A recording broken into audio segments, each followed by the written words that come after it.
안녕하세요. 이제 딱 60살이 된 남자입니다.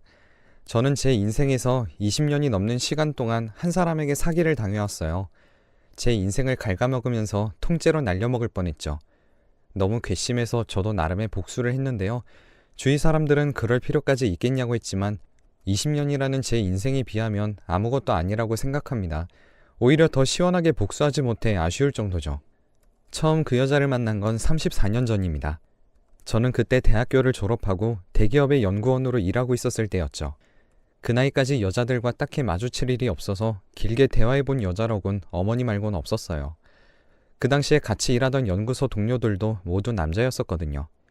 그래서 여자라곤 하나도 모르다가 나이가 나이이니 집안 어른들의 소개로 아내를 만나게 되었습니다.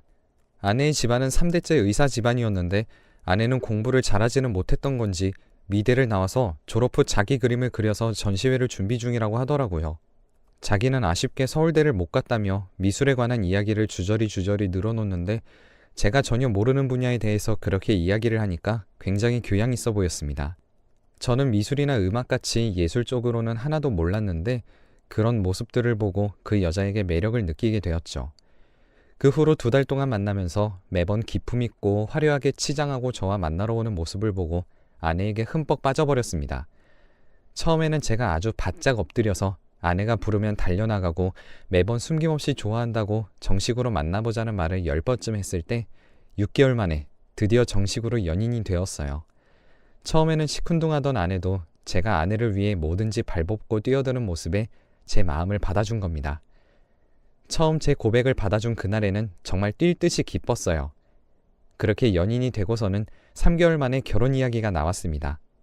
놀랍게도 결혼 이야기를 먼저 꺼낸 것은 아내 쪽이었습니다. 아내의 집안에서 먼저 아내에게 결혼하라며 지원은 넉넉하게 해줄 테니 경제적인 건 걱정하지 말라고 했다던데 저는 어안이 벙벙했지만 꿈에 그리던 아내와 연애를 시작한 것도 모자라 결혼까지 하게 된다니 저로서는 놓칠 수 없는 기회였죠. 결혼 준비는 순조로웠습니다. 서로 집안에서 반대는 물론 없었고 장인어른과 장모님도 교양 있으신 분들이셨던 데다가 저희 부모님도 평생을 남에게 피해주지 않고 살아오신 공무원이셨거든요. 그래서 상견례 자리도 적당히 예의를 차리면서 화기애애한 분위기로 잘 마칠 수 있었습니다. 그 후 상견례가 끝나고 장인어른께서 따로 연락이 오더군요. 둘이서만 따로 만나자고 하시는 말씀에 조금은 긴장을 하고 장인어른을 뵈러 갔습니다. 저는 평생 몇 번 가보지도 못한 고급 일식집에서 만났고 장인어른은 조용히 통장을 내미시며 결혼할 때 부족하면 보태라며 어마어마한 금액을 저에게 주셨습니다. 너무 놀란 저는 이러실 필요 없다며 거절하려 했죠. 그 당시만 해도 결혼하면 남자가 집을 하고 여자가 혼수를 하는 게 당연하니 남자가 결혼할 때 돈을 훨씬 더 많이 쓰는 게 당연시되던 시절이니까요. 그런데 장인어른은 어차피 하나 있는 외동딸이니 다른 자식들에게 들어갈 돈도 없다며 편하게 받아두라고 하셨습니다. 분명히 돈이 더 필요하게 될 거라면서요. 덕분에 신혼집은 서울 한복판에 있는 지은 지 얼마 안 된 큰 아파트로 구할 수 있었습니다. 결혼을 하고 나서 신혼을 즐기고 싶었지만 연구직이다 보니까 한번 프로젝트가 생기면 1주일이고 2주일이고 집에 갈 시간 없이 연구에 매달려야 했어요. 그래서 신혼인데도 아내의 얼굴을 잘 보지 못했습니다. 하지만 가끔씩 집에 돌아가는 날이면 아내가 저를 마중 나와 웃어주는 모습만 봐도 절로 힘이 나더라고요. 그리고 결혼한 지 1년도 되지 않아 아이가 생겼죠. 아내가 임신한 동안에는 최대한 집에 자주 들어가서 아내를 챙겨주려 노력했습니다. 하지만 아내는 그런 저를 배려하며 자기 혼자서도 충분히 할 수 있다면서 제가 출근해 있는 동안 저 신경 쓰지 말라며 말도 하지 않고 혼자 병원에 갔었죠. 그렇게 눈에 넣어도 아프지 않을 아들이 태어났습니다. 아들이 태어난 후에는 정말 몸이 힘들다는 걸 단 한 번도 느끼지 못했어요. 아들과 아내의 얼굴을 보고 있으면 몸이 아픈 것도 싹 낫는 기분이었거든요.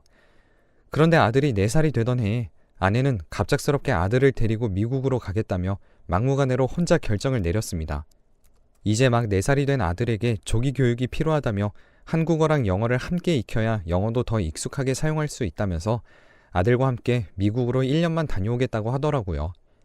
저는 그게 무슨 말이냐면서 아내를 말렸지만 아내는 이미 결심을 했는지 저에게 어차피 한국에 있어도 집에 잘 들어오지도 못하고 아들과 제대로 놀아줄 시간도 없으면서 굳이 아들과 자기가 한국에 있어야 할 이유가 있냐고 따졌죠. 저는 그 말에 말문이 턱하고 막혔습니다.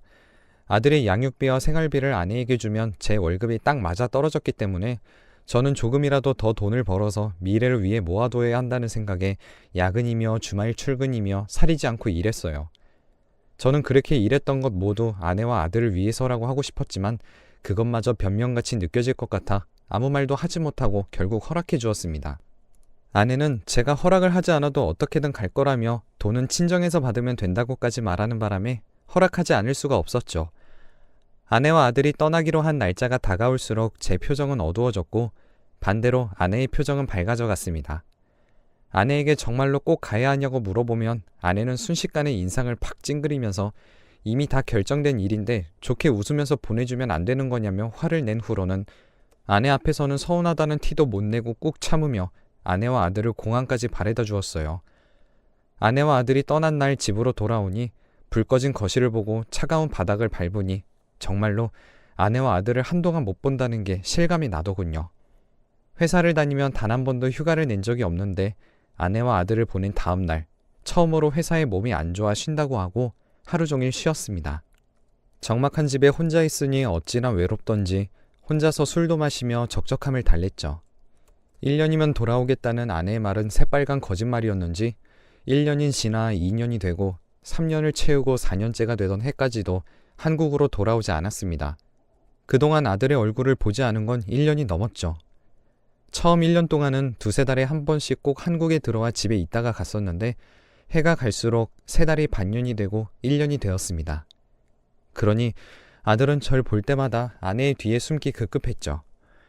이제 완전히 남처럼 저를 대하기 시작하는 모습에 도저히 이건 아니다 싶어 한국으로 돌아와서 초등학교부터 다니라고 했습니다. 4년 동안 영어를 그렇게 배웠으면 충분하지 않냐면서요. 심지어 아들은 한국어보다 영어가 익숙한지 저와 만나도 아내와 영어로만 대화하고 제가 대화를 하려고 한국어로 이것저것 물어보면 반은 못 알아듣고 반 정도는 겨우 알아듣고서 떠듬떠듬 대답하는 수준이었습니다. 그 모습을 보고 한국으로 들어오라고 했지만 아내는 절대 안 된다며 이제 겨우 영어를 자연스럽게 쓰면서 학교 친구들이랑 영어로 대화할 기회도 늘었는데 지금 한국으로 돌아오면 지금까지 미국에 있었던 게 다 쓸모없는 일이 된다면서 딱 잘라서 말했죠. 하지만 이번에는 저도 물러날 수 없었습니다. 장인어른에게 사정을 말씀드리니 역정을 내시면서 아내에게 결혼도 하고 아이도 있는데 해외까지 가서 뭐 하는 짓이냐며 4년도 많이 봐줬는데 도대체 장서방을 얼마나 더 고생시킬 참이냐면서 제 편을 들어주시며 아내를 혼내셨어요. 아내는 장인어른의 말씀에 꼼짝도 못하고 바로 한국으로 돌아왔습니다. 아들도 초등학교에 들어가 적응도 잘하는 줄로만 알고 있었어요. 그런데 학교에 다닌 지 반년쯤 지나고 아들이 학교를 다니지 않겠다고 떼를 쓰기 시작하더군요. 같은 반 아이들이 너무 멍청해서 같이 있기 싫다는 이유였습니다. 저는 그게 무슨 소리냐며 반 아이들과 사이좋게 지내야지 무슨 그런 소리를 하냐고 아들을 혼내는 와중에 아들의 팔 안쪽에 아주 진하게 든 멍자국을 발견하고 말았어요. 아들을 혼내다 말고 멍을 보고 놀란 마음에 팔에 멍자국은 뭐냐고 걱정하니 아들은 머뭇거리다가 같은 반 애들이 멍청하게 놀다가 자기랑 부딪혀서 든 거라고 하더라고요. 저는 뭔가 이상한 낌새를 눈치채고 저한테는 솔직하게 말해도 된다고 말해보라고 하니까 한참을 입을 꾹 닫고 있다가 엄마에게도 말하지 않을 거라고 하니 그제서야 사실은 같은 반 애들이 자기 한국어가 어눌하다면서 따돌리고 자기는 영어가 편해서 가끔씩 모르고 영어가 튀어나오는 건데 그걸 가지고 잘난 척하려고 일부러 영어를 쓴다면서 아들을 괴롭혔다고 하는 겁니다. 그러면서 그런 버릇을 고쳐주겠다면서 아들이 영어를 쓸 때마다 짝꿍이 팔을 꼬집어서 결국에 이런 멍까지 들었다는 말을 듣고 저는 화가 머리끝까지 나서 바로 아들의 담임 선생님에게 전화해서 따졌죠. 저희 아들을 괴롭힌 그 아이들은 누구냐며 왜 아들이 괴롭힘을 당하는데도 가만히 보고 있었던 거냐고 하니 담임이라고 하는 사람은 자기는 몰랐다며 죄송하다는 말만 하며 끝까지 자기 책임을 회피하려고 하는 모습에 제가 먼저 학교를 옮기라고 했습니다. 그러자 아내는 다른 학교로 옮겨도 달라지는 건 없을 거라며 이래서 아들을 한국에서 키우고 싶지 않았다고 다시 미국으로 돌아가겠다고 하더라고요. 아들도 자기는 미국에서 학교 다닐 때가 더 편했었다고 하니 차마 말릴 수도 없었죠. 그래서 결국 아들과 아내만 다시 미국으로 돌아갔습니다. 아내와 아들이 다시 미국으로 돌아가고 저는 원래 살던 집을 팔고 작은 집으로 이사했어요. 한동안 아내와 아들이 돌아오지 않을 테니 그렇게 큰 집은 저에게 외로움만 크게 느껴지게 할 뿐이었으니까요. 집을 판 돈은 아들의 유학비에 보탰습니다. 그 후로 아내와 아들은 거의 한국에 들어오지 않다시피 하더군요. 그래서 제가 아내와 아들이 있는 곳으로 1년에 두어 번 갈 뿐이었죠. 아들은 만날 때마다 못 알아볼 정도로 자랐습니다. 아들은 제가 미국으로 가면 친구들과 약속이 있다며 매번 집을 비우기 일쑤였죠. 그만큼 아들이 저를 멀리한다는 게 느껴졌습니다. 그런 생활을 15년 넘게 하다 보니 이게 맞는 건가라는 생각이 저를 덮치더라고요. 이렇게 사는 게 가족이 맞는 건지, 가끔씩 만날 때에도 이야기는커녕 각자 할 일 한다고 서로를 신경도 쓰지 않는 모습에 이혼도 종종 염두에 두었지만 이미 50이 넘은 나이에 혼자가 되면 재혼은 할 수 있을까 싶어서 매번 그냥 참자는 결론으로 생각의 끝을 맺었죠. 그런 저를 아내와 아들보다도 더 가족처럼 잘 챙겨주신 건 다름 아닌 장인어른이었습니다. 장인어른은 제가 시간이 나는 대로 함께 밥 한 끼 먹자며 꼬박꼬박 함께 외식도 하고 술도 곁들이며 깊은 속마음을 나누기도 했었죠. 저도 모르게 철없이 아내와의 관계가 너무 허망하게 느껴진다고 하자 장인어른께서도 미안하다고 하시면서 자기 속에서 나온 자식인데도 무슨 생각인지를 모르겠다며 어렸을 때 외동딸이라고 원하는 건 다 들어주다 보니 욕심 많은 성격이 된 것 같다며 스스로를 탓하셨어요.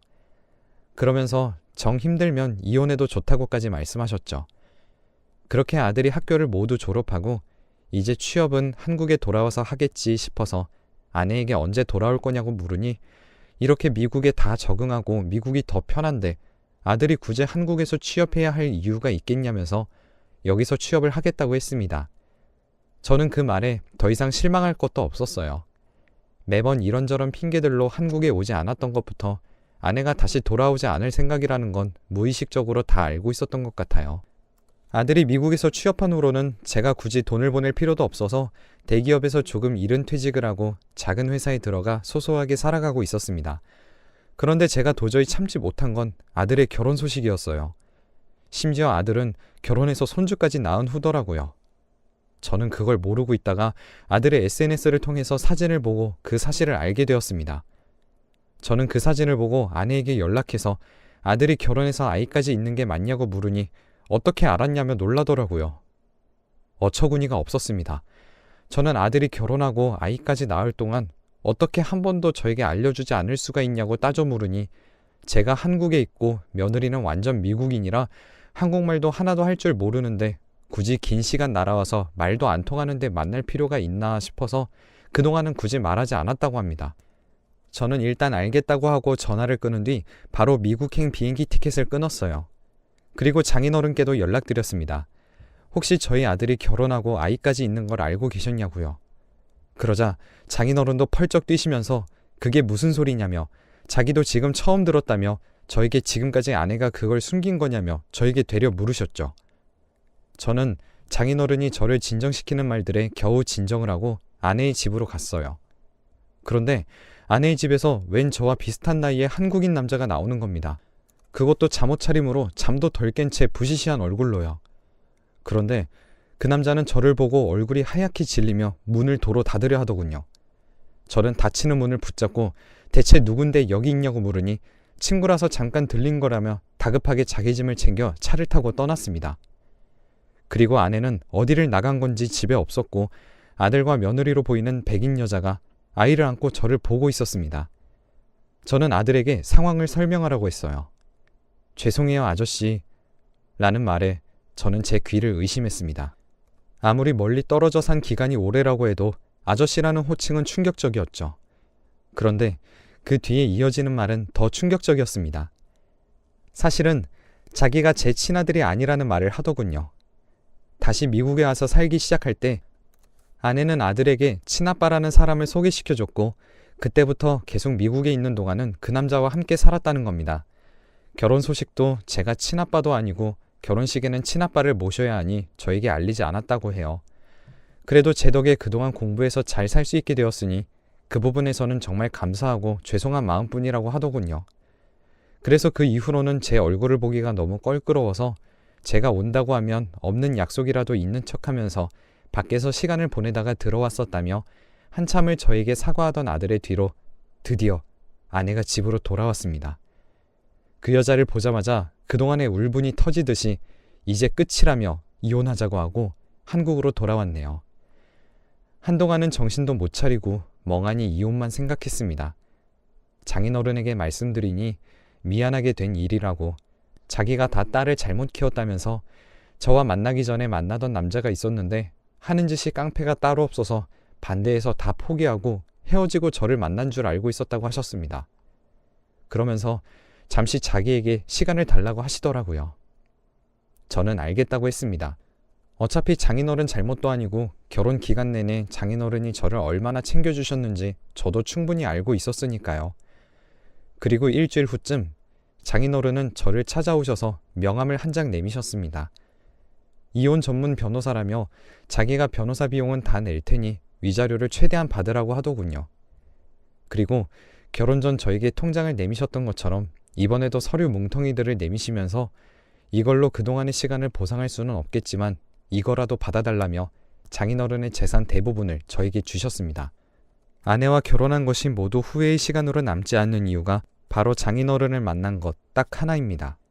제 친아버지보다도 저를 더 아껴주시고 챙겨주셨으니 제가 갚아야 할 것들이 산더미인데 오히려 저에게 모든 재산을 주신다고 하니 몸둘 바를 몰라 거절하려고 하니까 아내가 바람 피웠다는 증거를 잡으려면 돈도 많이 들어갈 거라며 꼭 제대로 증거 잡아서 딸을 호되게 혼내주라고 하시는 말씀에 어쩔 수 없이 그 서류 더미들을 받아들 수밖에 없었습니다.